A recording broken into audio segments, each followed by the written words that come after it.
তখন হানিফ শেখ দাঁড়িয়ে আছে। সোনারগাঁ থেকে আসা গাড়িতে ওদের তুলে দিয়ে সাব ইন্সপেক্টর জিজ্ঞেস করলেন, কিছু মনে করবেন না স্যার, ইন্ডিয়াতে আপনি কি করেন? সত্য সন্ধান।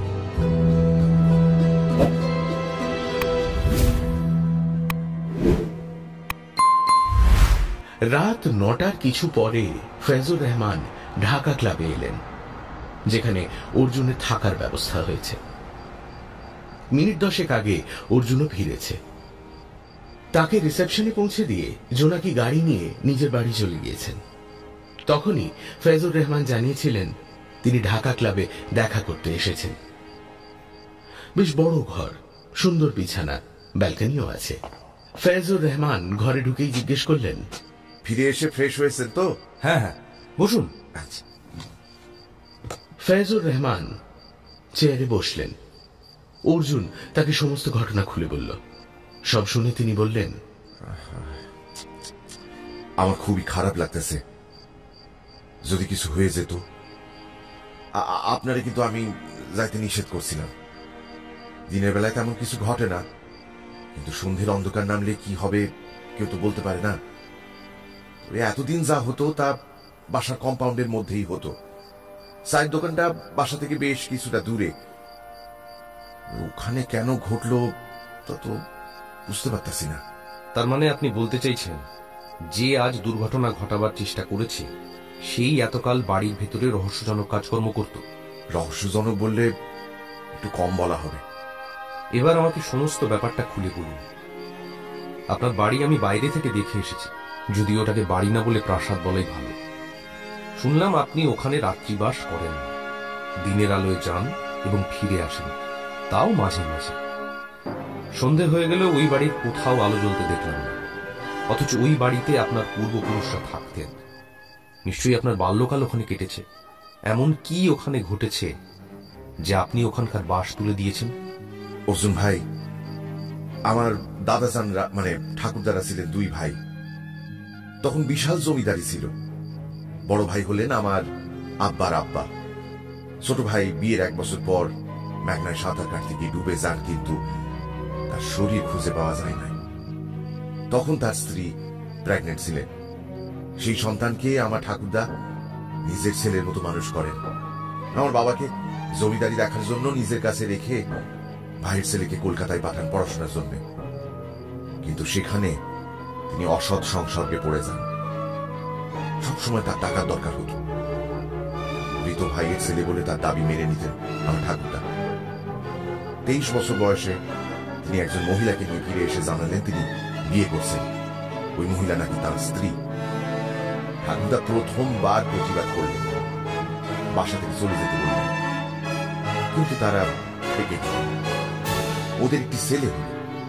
বাড়ির কারোর সঙ্গে তারা মিশতেন না, কিন্তু মাঝে মাঝে অদ্ভুত সমস্ত লোক তাদের কাছে আসত। তাদের মধ্যে কয়েকজন তান্ত্রিকও ছিল। ঠাকুরদা ওদের জোর করে বাসা থেকে বের করে দিতেও পারছিলেন না। এই সময় একটা দুর্ঘটনা ঘটল।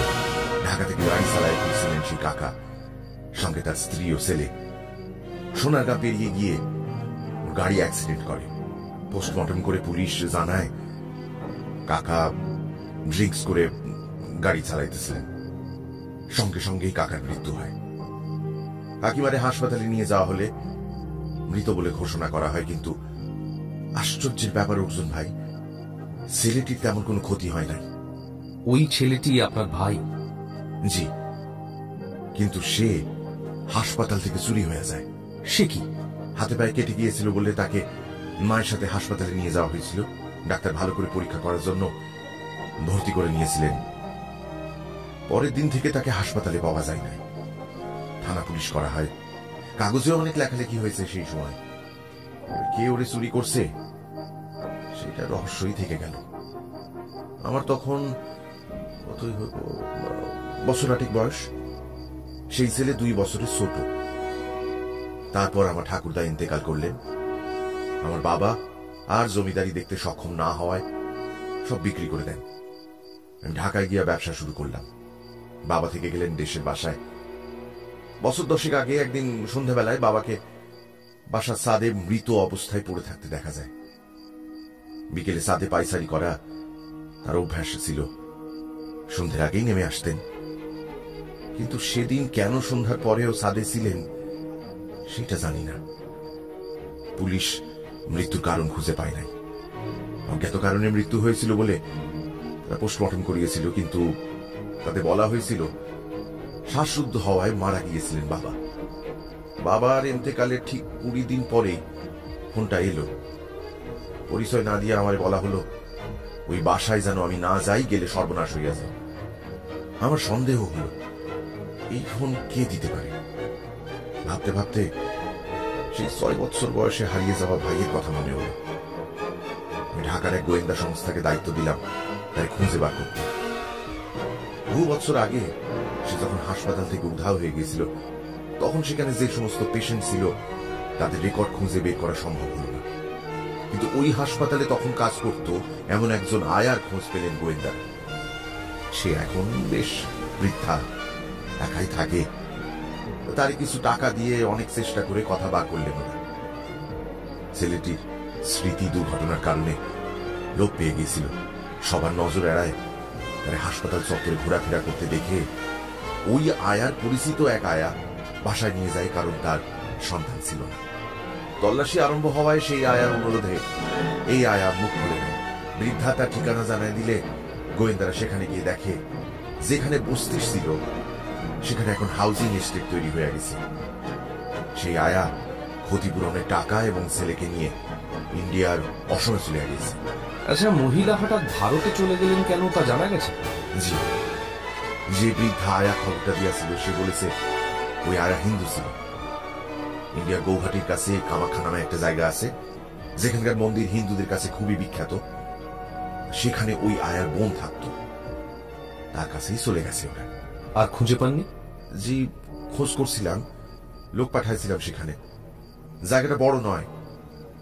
সে আয়া এখনো বেঁচে আছে, তবে অসুস্থ, জরাগ্রস্ত। তার সবাই ভৈরবী মা বলে ডাকে। লোকে কইছে তার একমাত্র সন্তান ব্রহ্মপুত্র নদীতে নৌকাডুবিতে মারা যাওয়ার পরই সে তন্ত্র সাধনার পথ বেছে নিয়েছে। খবরটা শোনার পর থেকে বলতে খারাপ লাগতেছে, আমার খানিকটা স্বস্তি হল। লক্ষ্য করলে দেখা যাবে আমার এই কাকার ছেলে, তার বাবা এবং তার ঠাকুরদা 3 জনেরই মৃত্যু হয়েছে অপঘাতে। আমার কাকা অত্যন্ত নিষ্ঠুর প্রকৃতির মানুষ ছিলেন। নিয়মিত ড্রিঙ্কস করতেন, কাউকে সম্মান জানতেন না। তার মৃত্যু হলো গাড়ি অ্যাক্সিডেন্টে। এদের রক্ত ছিল ছেলেটির শরীরে। সে যে তার বাবার স্বভাব পায় নাই তাকেই বা বলতে পারে কন। তাই স্বস্তি পেলাম, কিন্তু নিশ্চিন্ত হইতে পারলাম না। আমার বড় মেয়ের তখন বিয়া হয়ে গেছে। 2 মেয়ে, জামাই এবং স্ত্রীকে নিয়ে দেশের বাসায় গিয়ে কয়েকদিন থাকবো ভাবছিলাম, কিন্তু ওরা অভিযোগ করত সন্ধ্যা হলে কিরকম গা ছমছম করত। ছাদে ওঠার যে সিঁড়িটা দিনের বেলায় শক্তপোক্ত ছিল সেটাই মাঝরাতে হুড়মুড়িয়ে ভেঙে পড়ল। কিন্তু ভৌতিক ব্যাপার। না না অর্জুন ভাই, ভৌতিক না। পরের দিন মিস্ত্রিদের ডাক্কা সিঁড়ি সারাতে বলছিলাম। তারা বলল সিঁড়ির ওপরের ধাপে নিচের দিকে কয়েকটা ইট খুলে ফেলার জন্যই ওটা ভেঙে পড়ছে। পরের দিন মেয়ে জামাই সোনার গাঁতে গিয়েছিল লক্ষণ সেনের গড় দেখতে। ফিরে আসার সময় বিকাল হয়ে গেছিল। বাড়ির সামনে এসে ওদের গাড়ির ব্রেক ফেল হয়ে যায়। আল্লাহর দয়ায় ওরা কোন রকমের প্রাণে বেঁচে যায়, যদিও গাড়িটাতে চোট লাগে। ওটা হতেই পারে, কিন্তু পরের দিন আমাদের ড্রাইভার জানায় ব্রেক নাকি ঠিকই আছে। এবার কন কি করে সম্ভব হলো? বাড়ির সবাই ভয় পায়া ঢাকায় ফিরে এলো। আমি এখন মাঝে মাঝে লোকজন নিয়ে দিনের বেলায় যাই, কখনোই বিকাল 3টার পর থাকি না। তাহলে ওই বাড়িতে এখন কেউ থাকে না? থাকে, তবে দিনের বেলায়। আমার আব্বার আমলের কাজের লোক করিম চাচা ওই বাড়িতে দিনের বেলায় থাকে। সকালে আসে, বিকালে চলে যায়। বয়স হয়েছে, তাই একা যেটুকু পারে তাই করে। ওটা না করলে মাইনে পাবে না বলেই বোধহয় করে। করিম চাচা কোথায় থাকেন? নদীর কাছে গিয়া আমাদের বাসার দিকে বাঁক ঘুরছে যে রাস্তাটা, তার পাশেই ওর বাসা। আশ্চর্য ব্যাপার, আজ অব্দি করিম চাচার কোনো ক্ষতি হয় নাই। এতক্ষণ আপনি যা বললেন তাতে মনে হচ্ছে এর অনেকটাই আপনাদের কল্পনা। যে কেউ শুনলে বলবে ওটা ভূতের বাড়ি। যা ঘটেছে তা ভূতেরাই ঘটিয়েছে। সিঁড়ি ভেঙে পড়া বা গাড়ির ব্রেক খারাপ হওয়ার ঘটনা দুটোর পিছনে অন্য কারণ থাকতে পারে, কিন্তু যারা ভূতে বিশ্বাস করেন তারা বলবেন ভূতেরই কাজ। কিন্তু আমি ভূতে বিশ্বাস করি না, তাই ভৌতিক ব্যাপার বলে আমার কাছে কোনো রহস্য নেই। দেখেন অর্জুন ভাই, আমিও মনে করি এই ব্যাপারগুলা ভৌতিক না, কোনো মানুষেরই কাজ। চাইছে না আমি ওই বাড়িতে থাকি। ইনফ্যাক্ট আমার মেয়েরা কখনোই ওই বাসায় বাস করবে না। যেহেতু আমার পোলা নাই, তাই মৃত্যুর পর ওটা পুরো বাড়ি হইয়া যাইব। অর্জুন ভাই, আমি আপনাকে অনুরোধ করছি, প্রকৃত সত্যটাকে আপনি সন্ধান করেন। আপনি কি কাউকে সন্দেহ করেন? দেখেন, যারে সন্দেহ করছিলাম সে তো ব্রহ্মপুত্রের পানিতে ডুবে গেছে। আচ্ছা, ওই বিশাল বাড়ি তো আপনার কোনো কাজই লাগছে না, আপনি বিক্রি করছেন না কেন? তাহলে তো ঝামেলা মুক্ত হতে পারতেন। কারণটা একদমই সেন্টিমেন্টাল। মৃত্যুর কয়েকদিন আগে আব্বার সঙ্গে দেখা করতে ওখানে গিয়েছিলাম।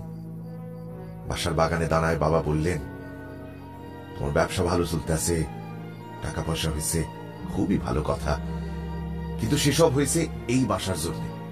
আমার পূর্বপুরুষরা বলেছেন, এই বাড়ি যতদিন থাকবে ততদিন আমাদের অর্থাভাব হবে না। তাই তোমারে বলছি, কোনো অবস্থাতেই এই বাড়ি বিক্রি করার কথা তুমি ভাববা না। মনে রাখবা, যারে বিক্রি করবা তার ভাগ্য খুলে যাবে, কিন্তু তুমি ক্রমশ দুর্দশায় পড়বা। আব্বারে কথা দিয়েছিলাম কখনোই বাড়ি বিক্রি করব না। কোনো কোনো কথা অর্জুন ভাই অকারণেই মেনে নিতে হয়। কাল সকালে আমি কখন যেতে পারি? যখন চাইবেন। কাল থেকে হানিফ অন্য গাড়ি নিয়ে সকাল 7টায় এখানে চলে আসবে। ওটা আপনার সঙ্গেই থাকবে। বেশ, আমি করিম চাচার সঙ্গে কথা বলতে চাই। নিশ্চয়ই, করিম চাচাকে দিনের বেলায় ওখানেই পাবেন। আপনি কি সকালে যেতে পারবেন? জি জি, সকালে আমার কোনো অসুবিধা নাই, 10টায় পৌঁছে যাব ওখানে। ফয়জুর রহমান যখন বিদায় নিলেন তখন বেশ রাত। ঘরে ডিনার খেয়ে ব্যালকনিতে গিয়ে দাঁড়ালো অর্জুন। সঙ্গে সঙ্গে বিদ্যুৎ চমকালো। বোঝা গেল সমস্ত আকাশ এখন মেঘের আড়ালে। আজ রাত্রে ঢাকায় বৃষ্টি হবে। অর্জুনের মনে পড়ে গেল অমল সোম ওকে একবার বলেছিলেন, কখনো আগ বাড়িয়ে কোনো সিদ্ধান্ত নিও না। যে কোনো ঘটনা যখন ঘটে তখন তুমি তার সামনের দিকটাই দেখতে পাচ্ছ। পাশের দুদিকে একটু আবছা থাকছে আর পেছনের দিকটা একদম অজানা। তাই অন্তত 3টে দিক দেখা না হওয়া পর্যন্ত চিন্তা শক্তিকে কাজে লাগিও না। অপেক্ষা করো, ধৈর্য ধরো। বেশিরভাগ ক্ষেত্রে দেখবে যা আগ বাড়িয়ে ভেবেছিলে তা উল্টে যেতে পারে।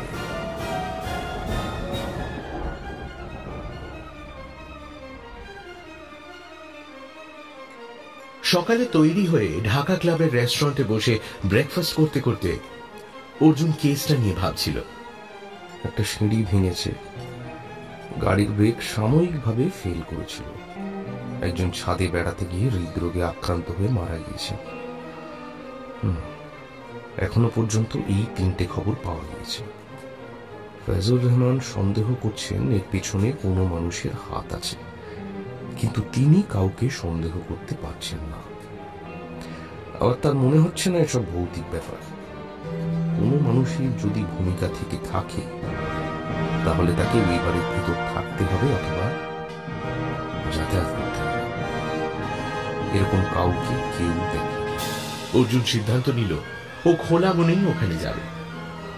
যেভাবে টুরিস্টরা কোথাও বেড়াতে গিয়ে খুঁটিয়ে দেখে সেইভাবে দেখবে। খাওয়া শেষ করে ডেস্কে ঘরের চাবি দিয়ে বাইরে বেরিয়ে অর্জুন দেখল হানিফ ভাই দাঁড়িয়ে আছে। তার পাশে নতুন গাড়ি, এটাও বিদেশি। অর্জুন গাড়ির পেছনে বসল। হানিফ গাড়ি স্টার্ট করল। যাত্রাবাড়ি ফ্লাইওভার, মেঘনার ব্রিজ পার হয়ে সোনারগাঁ চলে এলো 1 ঘন্টার মধ্যেই। এই সোনারগাঁয়ের কথা অর্জুন প্রথম পড়ে স্কুলের ইতিহাস বইতে। সেন বংশের লক্ষণ সেন তখন গৌড়ের রাজা।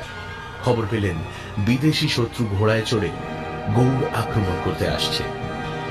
নিশ্চিত পরাজয় অনুমান করে যতটা পারেন ধনরত্ন নিয়ে তিনি পালিয়ে গেলেন সপরিবারে। বহু নদীপথ অতিক্রম করে আশ্রয় নিলেন পূর্ববঙ্গের এই অঞ্চলে, গড়ে তুললেন তার নতুন রাজ্য। তিনি পরে হয়তো জানতে পেরেছিলেন ইখতিয়ার উদ্দিন মোহাম্মদ বিন বখতিয়ার মানে বখতিয়ার খিলজি মাত্র 18 জন অশ্বারোহী নিয়ে গৌড় আক্রমণ করেছিলেন। সেই সব ঘোড়ার পায়ের ধুলোকে ঝড় বলে ভুল করেছিল লক্ষণ সেনের দূতেরা। হানিফ গাড়ির গতি কমিয়ে বলল, স্যার, বাঁদিকে লক্ষণ সেনের গড়। ঠিক আছে, আপনি এগিয়ে চলুন। সেই চায়ের দোকানের সামনে দিয়ে যাওয়ার সময় অর্জুন দেখল 3 জন খদ্দের চা খাচ্ছে।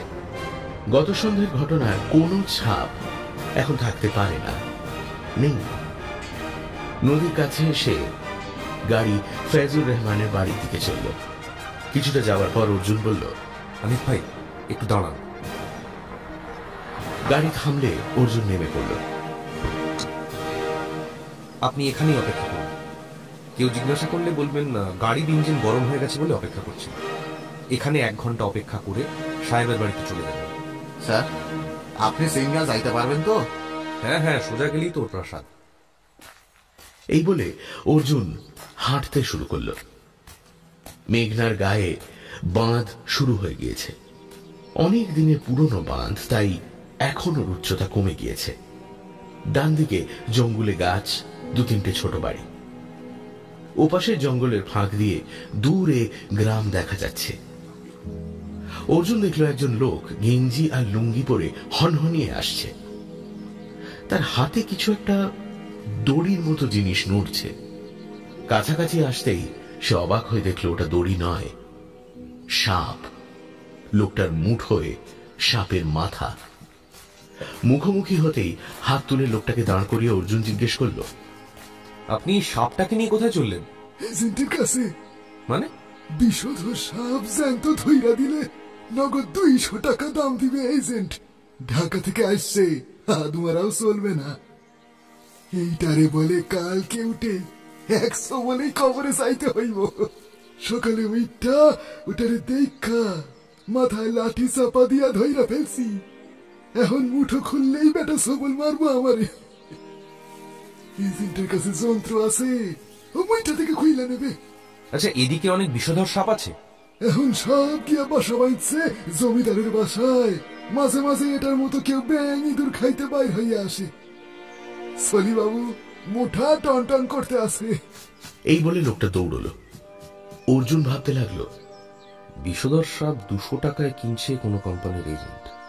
সাপের বিষে ওষুধ তৈরি হয় বলে চাহিদা আছে, কিন্তু ফেজুর রহমানের প্রাসাদে যখন প্রচুর বিষধর সাপ রয়েছে, তখন এজেন্ট সরাসরি সেখানেই বা চলে যাচ্ছে না কেন? আর একটু যেতেই আরেকজনকে দেখতে পেল অর্জুন। খুব ধীরে লাঠিতে ভর করে সামনের দিকে হেঁটে যাচ্ছে এক বৃদ্ধ, পরনে ফতুয়া এবং লুঙ্গি। পা চালিয়ে বৃদ্ধের পাশে এসে অর্জুন বলল, নমস্কার চাচা, কোথায় যাচ্ছেন? মুখে সাদা দাড়ি, মাথার টাকের ওপর ছোট সাদা সুতোর টুপি। মুখ ঘুরিয়ে তাকালেন বৃদ্ধ। অর্জুনকে চিনতে পারলেন না, হেসে বললেন, পেটের দায়ে হাঁটতেছি বাবা। কবরে যাওনের লিগা যতক্ষণ না চোখ বন্ধ করবো ততক্ষণ তো পেটের আগুন নিবব না। আপনাকে এই বয়সে পরিশ্রম করতে হচ্ছে? আমারে খাওয়াইবো এমন কাউরে তো আল্লাহ পাঠান নাই। অবশ্য মিশা কথা কমো না, আমারে কইছিল রোজ যাইতে হইব না, মাসে 2-3 বার গেলেই হইব। কিন্তু মাত্র 3 বার গিয়া আমি গোটা মাসের বেতন হাত পাইতা নেই কেমনে। জীবনে কখনো ফাঁকি দিই নাই বাবা, শেষ বেলায় কান দিব। তাই যাই, আস্তে আস্তে যাই। রাত নামলে চোখে ভালো দেখতে পাই না, তাই আলো নেবার আগেই চলে আসি।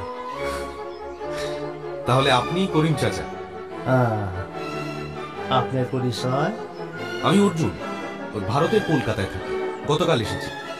ফেজুর রহমান সাহেবের কাছ থেকে আপনার নাম শুনেছি। তাই তো, তাইখানে ওই ফেজুর রহমান সাহেবের বাড়িতেই যাব, পরে উনিও আসবেন। আপনি যে মুশকিলে ফেলাইয়া দিলেন কথা। এখন তো ওই বাড়ির পাক ঘরের দরজা অনেকদিন বন্ধ আছে। আপনারে খাওয়ার দূরের কথা, চা দিব কি কইরা? আমার তো কোনো রঙে চলে যায়, কিন্তু কর্তা আপনার এইখানে আসার কারণটা কি? আসলে আপনাদের বাড়ি নিয়ে অনেক গল্প শুনেছি, তাই দেখতে এলাম। এখন আর দেহনের কিছু নাই, সব ধ্বংসস্তূপ। ফৈজুরের আব্বা চলে যাওয়ার পর তারপর থেকে সব শেষ। বাড়িঘর ভাঙা পড়ছে, জঙ্গল জমছে। আমি এই বয়সে যেটুক পারি সেটুক করি। আর সেই ছোট্টবেলা থেকেই তো দেখা আসতেছি কত লোকজন, খাওয়া দাওয়া, ঘর একেবারে ভইরা থাকতো। আসেন আসেন আসেন, এই হইল বাড়ি। এই বলে করিম চাচা বন্ধ গেটের দিকে এগিয়ে গিয়ে ফতুয়ার পকেট থেকে চাবি বের করে তালা খুললেন।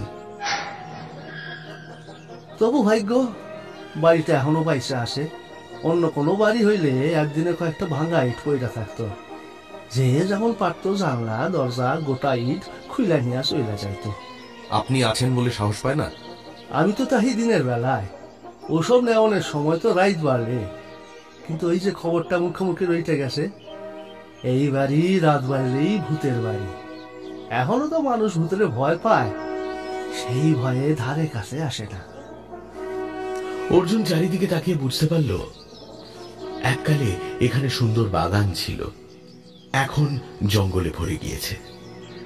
সাপ না থাকাটাই অস্বাভাবিক ব্যাপার। করিম চাচা গাড়ি বারান্দার নিচে পৌঁছে গিয়েছেন।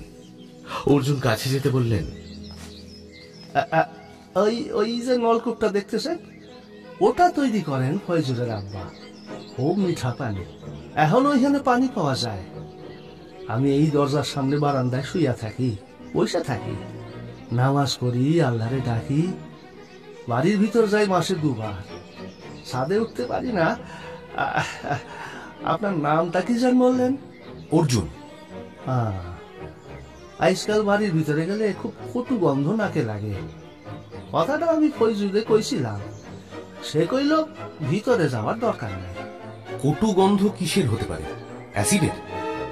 আমি জানুম কি করে। আচ্ছা, এখানে ঢাকা থেকে লোক এসেছে যারা বিষধর সাপ কিনছে। একটা বিষধর সাপের জন্য 200 টাকা দিচ্ছে। তারা আপনার কাছে এসে এখানে সাপ ধরতে চায়নি? আইছিল, আমি তাদের কইছি এই বাড়ির সাপগুলা তো আমার কোনো ক্ষতি করে নাই, আমি কেন তাদের ক্ষতি করবো? ধরতেই যদি সাপ তো রাইতের বেলায় আইসো, তখন আমিও থাকবো না, চোখেও দেখতে পাবো না। শুনে সেই যে চইলা গেল, আর আসে নাই। তবে দিনের বেলায় বাড়ির চারিপাশে সাপের লোকে লোক খুঁড়া বেড়ায়, মাঝে মধ্যে পাইয়াও যায়। আপনার একটা চেয়ার ভিতর থেকে আইনা দিয়ে কতক্ষণ আর দাঁড়ায় থাকবেন? করিম চাচা ভিতরে যাওয়ার চেষ্টা করলে অর্জুন বাধা দিয়ে বলল, আপনি ব্যস্ত হবেন, আমি এখন বসবো না। আমি বাড়িটাকে একটু ঘুরে দেখতে পারি? জি জি জি। বসার বড় ঘরটায় কোনো ব্যবসা গন্ধ নেই। করিম চাচা রোজ এই বাড়িতে যখন আসেন তখন নিশ্চয়ই ঘরের দরজা জানলা খোলেন, হাওয়া ঢোকে। সকালের আলো কাঁচের জানলা দিয়ে ঘরে ঢুকছে। বসার ঘরে সোফা, টেবিল, দেওয়ালে ফয়জুর রহমানের পূর্বপুরুষদের ছবি রয়েছে। চেহারা এবং স্বাস্থ্য দেখে মনে হয় এরা যথেষ্ট অর্থবান ছিলেন। নিচে শোয়ার আর খাওয়ার ঘর মিলিয়ে ঘরের সংখ্যা মোট 8। তবে সবচেয়ে যেটা আশ্চর্যের, ডাইনিং টেবিলে যে দামি কাপ, প্লেট, চামচ রাখা রয়েছে তা এরকম পোড়ো বাড়িতে সাধারণত থাকে না। অর্জুন নিঃসন্দেহ হল যে চুরি চামারি করতেও কেউ এ বাড়িতে ঢোকে না। দোতলা সিঁড়ি শ্বেত পাথরে। কয়েক ধাপ উঠতেই কটু গন্ধটা পেল অর্জুন। এটা ইঁদুর বা বেড়াল মরে পচে যাওয়ার দুর্গন্ধ নয়, এই গন্ধে ঝাঁঝ রয়েছে। দোতলায় ওঠার সময় নাকে রুমাল চাপতে হলো। লম্বা করিডোরের গায়ে একটার পর একটা ঘর, প্রতিটি ঘরের দরজায় তালা ঝুলছে, অর্থাৎ এগুলো এখন কারো প্রয়োজনে লাগছে না। ছাদের সিঁড়ির দরজা বন্ধ, কিন্তু ভেতর থেকে তালা বা ছিটকিনি লাগানো নেই। অর্জুন ঠেলতেই দরজা ঈষৎ ফাঁক হলো, কিন্তু খুলল না। অর্জুন দেখল বাইরের দুটো কড়ার মধ্যে কাঠের কিছু গোঁজা থাকায় দরজাটা খুলছে না। কিছুক্ষণ চেষ্টার পর কাঠটাকে সরালে দরজা খুলল। নিচু হয়ে কাঠের টুকরোটা তুলে নিল সে। সরু 10 ইঞ্চি লম্বা কাঠ। কিন্তু দরজাটা ছাদ থেকে বন্ধ করা হয়েছিল কেন? ওটা বন্ধ করে নিচে নেমে যাওয়ার আগে ভিতর থেকেই বন্ধ করার ব্যবস্থা তো রয়েছে। বাইরে থেকে যে বন্ধ করেছে তাকে তো বাইরেই থেকে যেতে হবে। অর্জুনের মনে হলো ব্যাপারটা বেশ ইন্টারেস্টিং। ছাদে পা দিতেই কটু গন্ধটা হারিয়ে গেল। নদী থেকে ছুটে আসছে হু হু বাতাস। এই বাতাসে গন্ধ উড়ে যাবেই, অথচ বাড়ির ভিতরে গন্ধটা আটকে আছে। অর্জুন আবার ছাদে সিঁড়ি দিয়ে দোতলায় নেমে এলো। গন্ধটা এখানে তীব্র। নাক টেনে টেনে বেশ কিছুক্ষণের চেষ্টার পর সে উৎসটা খুঁজে পেল। কি হতে পারে? কিসের গন্ধ? ছাদের দিকের একটা বন্ধ জানলার কাঁচ ভাঙা। সেই ভাঙা অংশের ভেতর দিকে একটা চৌকো কাঁচের পাত্র রাখা আছে। সিঁড়ি থেকে সেখানে পৌঁছানো অসম্ভব। সে আবার ছাদে চলে এলো। জানলাটার পাশে গিয়ে দেখল ওটা ভেতর থেকে বন্ধ।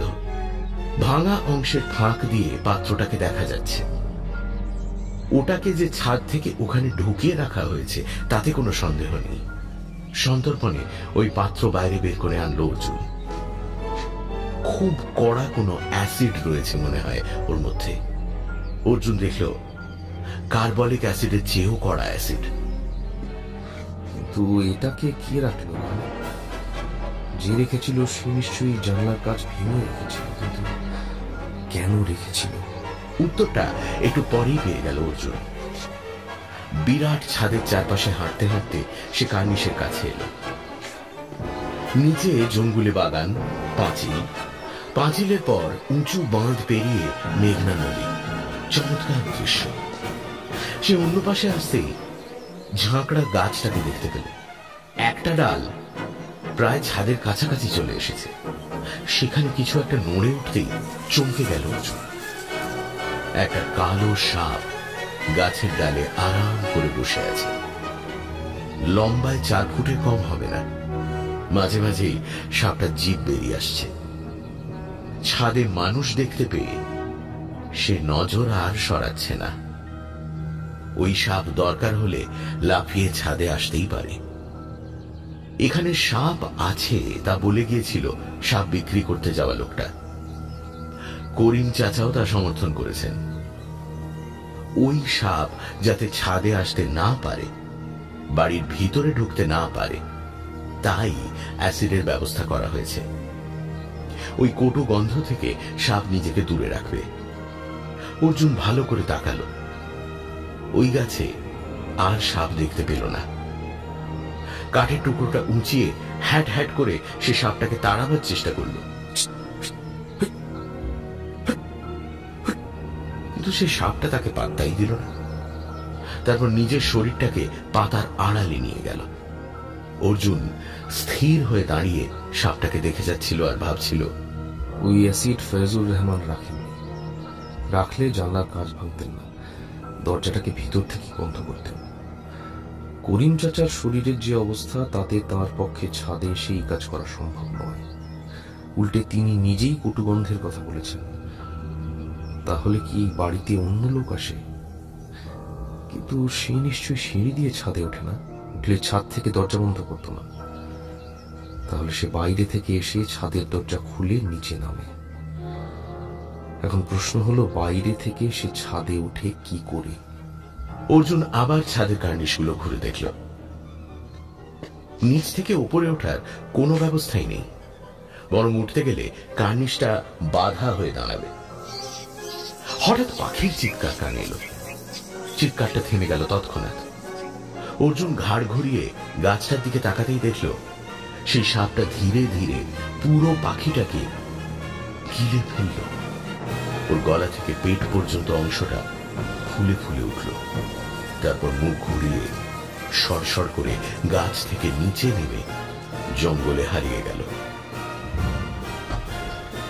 ছাদের দরজা ভেতর থেকে বন্ধ করে একতলায় নেমে এলো অর্জুন। বাইরের বারান্দায় করিম চাচা নির্বিকার মুখে বসে আছেন। পাশে একটা খালি চেয়ার।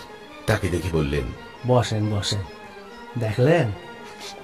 আচ্ছা করিম চাচা, সিঁড়ি দিয়ে না উঠে অন্য কোনো উপায়ে ছাদে যাওয়া সম্ভব? অসম্ভব বললে তো কিছু নাই কর্তা, সবই সম্ভব।